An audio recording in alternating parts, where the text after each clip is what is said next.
September 2025 ISL master rights அக்ரிமெண்ட்டோட contract expiry காரணமாக தள்ளி போகுது.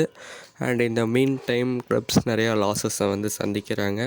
இதில் குறிப்பிடத்தக்கது ஒரு இயர் டைட்டில் வின் பண்ண ஹைதராபாத் எஃப்சி அவங்க பேஸை மாற்றி டெல்லி எஃப்சி அப்படின்னு ஒரு புது பிராண்டிங்கை கொண்டு வந்திருக்காங்க.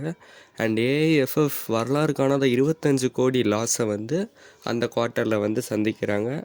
கடன் ரொம்ப சூழ்ந்திருக்கு இந்தியன் ஃபுட்பாலை.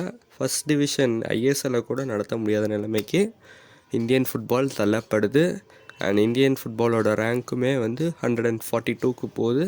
ஏஎஃப்சி ரூல்ஸ் படி ஐஎஸ்எல்லை May 31க்குள்ளே நமக்கு நடத்துறதுக்கான டைம் ஸ்லாட் இருக்குது. அண்ட் அந்த புது லீக் ஃபேஸ், அதாவது இப்போதைக்கு ஒரு இன்டரிமான ஒரு லீக் ஃபேஸுக்கு 2 ப்ரொப்போசல்ஸ் ஏஐஎஃப்எஃப் கடைசியாக ரிலீஸ் பண்ணிட்டாங்க. அண்ட் அதில் ஃபஸ்ட் ப்ரொப்போசல் பார்த்திங்கன்னா 2 கான்ஃபரன்ஸாக டீமை பிரித்து 7 கேம், அதாவது 7 டீம்ஸாக வச்சு அவங்களுக்குள்ள 12 கேம்ஸ் 6 டீம்ஸ் 2 டைம்ஸ் வச்சு அதிலேருந்து டாப் 3 நாக் அவுட்ஸ் அதில் கூட சேர்த்து ரெலிகேஷன் மாதிரி பிளான் பண்ணியிருந்தாங்க. அண்ட் ப்ரொப்போசல் 2 இப்போ நடக்கிற மாதிரியே 14 டீமையும் ஒரே குரூப்பாக போட்டு 13 to 12 கேம்ஸ் வச்சு 6 to 7 ஹோம் கேம்ஸ் கிடைக்கும். ஸோ இந்த ப்ரொப்போசல் 2 பார்த்திங்கன்னா நம்ம கிளப்ஸ் அக்செப்ட் பண்ணியிருக்காங்க. வித் என்னென்னா ரெலிகேஷன் ஃபார்மேட்டும் இன்க்ளூட் ஆகிருக்கும். அதாவது கடைசி பிளேஸில் முடிக்கிற டீம் ஐ லீக்குக்கு விளையாடுவாங்க. அண்ட் ஐ லீகோட சாம்பியன் ஐஎஸ்எல் விளையாடுவாங்க. ஸோ இத்தனை இது பண்ணுறதுக்கு ஏஐஎஃப்எஃப்க்கு இவ்வளோ டைம் ஆனதை ஏற்றுக்கவே முடியாது. அண்ட் ஸ்பான்சர்ஸ் ரிலேட்டடான இஷ்யூஸ் இருக்கிற காரணமாக கேரளா பிளாஸ்டர்ஸ் இத்தனை நாள் தாக்கு பிடிக்க முடியாமல் ஒரு எக்ஸ்பெக்டட் 40 crores லாஸை சந்திக்க நேரிடும்னு சொல்கிறாங்க.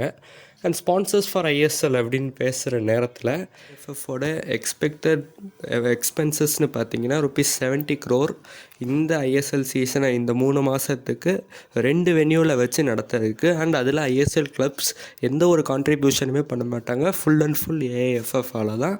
அண்ட் கிளப்ஸ் பார்த்திங்கன்னா அவங்களோட ஆப்ரேஷன் லெவல், அதாவது ஒரு கிளப்பை நடத்துறதுக்குரிய எக்ஸ்பென்சஸை மட்டும் டேக் கேர் பண்ணிக்குவாங்க அப்படின்னு இந்த ஒரு ஃபார்மேட்டில் சொல்லியிருக்காங்க.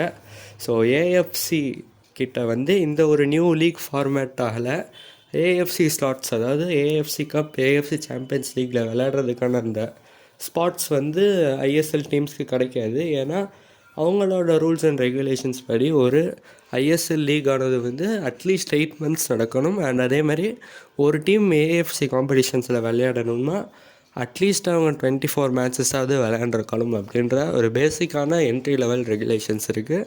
அண்ட் இது எதையுமே ஃபாலோ பண்ண முடியாது இந்த ஒரு இன்டரிம் சீசன் காரணமாக. ஸோ அது ரிலேட்டடாக ஏஎஃப்எஃப் ஏஎஃப்சிகிட்ட பேசுவாங்க அப்படின்னு ஒரு பிளான் வச்சுருக்கிறதாகவும் சொல்கிறாங்க.